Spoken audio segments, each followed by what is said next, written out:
अंबेडकर को लेकर के जो स्टेटमेंट चला, उसको लेकर के जो कंट्रोवर्सी हुई, बहुत दिन मीडिया में सिर्फ वही डिस्कस हुआ, जो होम मिनिस्टर साहब ने जो लोकसभा में भाषण के दौरान कह दिया कि इतना आप अंबेडकर अंबेडकर करते रहते हैं, इतना भगवान का नाम लेते तो स्वर्ग मिल गया होता।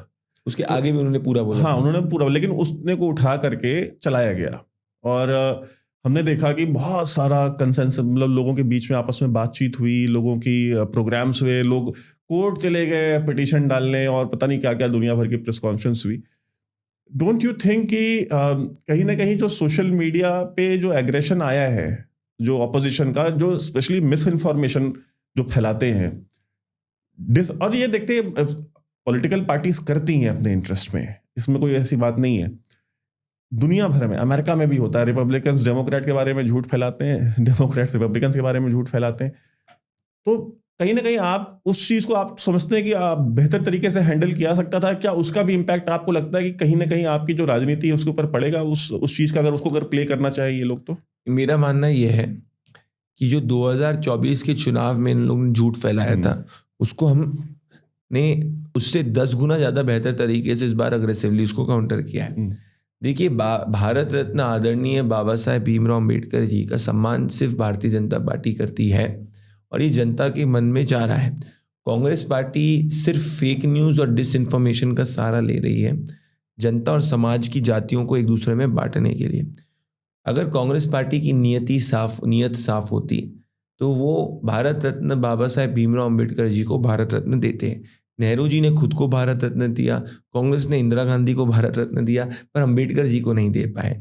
नेहरू जी ने स्पेशली अम्बेडकर जी को पहला चुनाव उनका हराया। नेहरू जी आइवर जेनिंग्स को संविधान सभा का अध्यक्ष कॉन्स्टिट्यूशन ड्राफ्टिंग कमेटी का अध्यक्ष बनाना चाहते थे, ना कि जवाहरलाल नेहरू, ना कि बाबा साहेब भीमराव अम्बेडकर जी को। बाबा साहेब भीमराव अम्बेडकर जी को कांग्रेस के हेल्थ मिनिस्टर ट्रेटर तक का शब्द कहते थे। बाबा साहेब भीमराव अम्बेडकर जी अपना चुनाव हारे तो अपनी सीट, उनकी मदद श्यामा प्रसाद मुखर्जी जी ने की थी। उनके इलेक्शन एजेंट आरएसएस के दत्तात्रेय जी थे। तो ओवरऑल अगर आप देखेंगे 40 इयर्स में नफरत अगर किसी ने बाबा साहेब भीमराव अम्बेडकर जी से करी है, वो कांग्रेस ने करी है। इसीलिए central hall of the parliament में भी उन्होंने बाबा साहेब भीमराव अम्बेडकर की प्रतिमा नहीं लगाई। और आज की तारीख में भी कांग्रेस पार्टी तेलंगाना में SC/ST का, दलितों का फंड्स को छीनकर मुसलमानों को दे रही है और कर्नाटका में भी वही प्रयास कर रही है। तो जनता ये जानती है। पिछली बार हम लोग फेक न्यूज़ के बारे में इतना कॉन्शियस नहीं थे, इस बार हम कॉन्शियस थे। इसीलिए जब वो फेक वीडियो चलाया गया, मैंने तुरंत उसको ट्वीट किया। उसके बाद जाकर सब, अगर आप देखेंगे, पार्टी के सभी पदाधिकारी ने उसके जिक्र किया। आदरणीय गृह मंत्री जी ने प्रेस कॉन्फ्रेंस करी, सभी चैनल्स ने उसको चलाया और मुझे लगता है जनता के ग्राउंड तक मैसेज आ गया है। हम जब बात कर रहे हैं तो भारतीय जनता पार्टी संविधान गौरव दिवस मना रही है, जिसमें हम हर बस्ती तक जा रहे हैं, हमारे नेता जमीन पे जा रहे हैं और बाबा साहेब भीमराव अम्बेडकर जी के मैसेज को लेके जा रहे हैं। थैंक यू सो मच दोस्तों, आपने अभी तक ये क्लिप देखी, लेकिन अगर आप पूरी वीडियो देखना चाहते हैं तो उसकी डिटेल्स डिस्क्रिप्शन बॉक्स में भी है और पिन कमेंट में भी है और आपके स्क्रीन पर भी फ्लैश करेगी। बहुत बहुत धन्यवाद।